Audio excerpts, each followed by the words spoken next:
Les quelques 44 millions d'électeurs congolais avaient rendez-vous aujourd'hui avec les urnes pour élire le président du pays pour les 5 prochaines années, ainsi que les membres de l'Assemblée nationale et des assemblées provinciales et les conseillers communaux.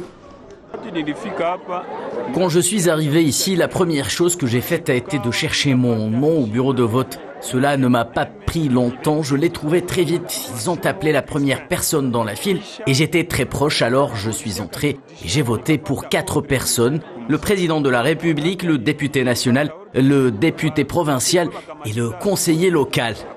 Un rendez-vous référendaire sous haute tension avec de gros enjeux, notamment sécuritaires. Les conflits électoraux au Congo déclenchent souvent des troubles violents aux conséquences désastreuses.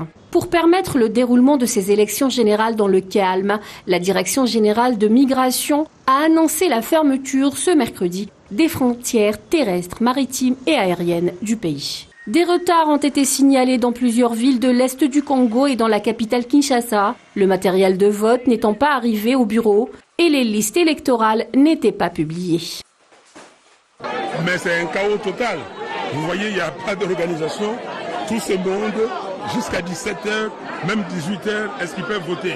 Les 26 candidats en lice, dont le président sortant, Félix Tshisekedi, candidat à sa propre réélection, s'affrontent pour cette course électorale dans un contexte sécuritaire très inquiétant. Les exactions des groupes armés à l'est, dans la région du Nord Kivu notamment, sont particulièrement violentes.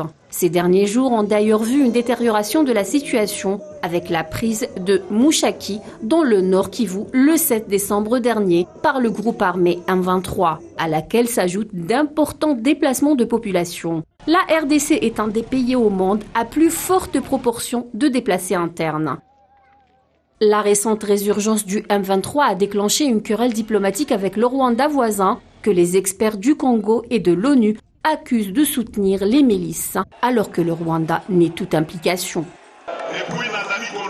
Si vous m'accordez un deuxième mandat, je vous le dis, vous êtes mon témoin, je le dis à voix haute pour que tout le monde puisse m'entendre.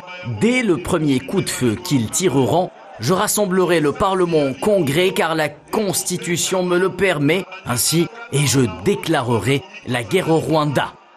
L'étape cruciale de ce scrutin sera le dépouillement et la proclamation du résultat d'ici la fin de l'année. Des violences post-électorales sont à craindre en cas de suspicion de fraude ou de contestation des candidats en lice.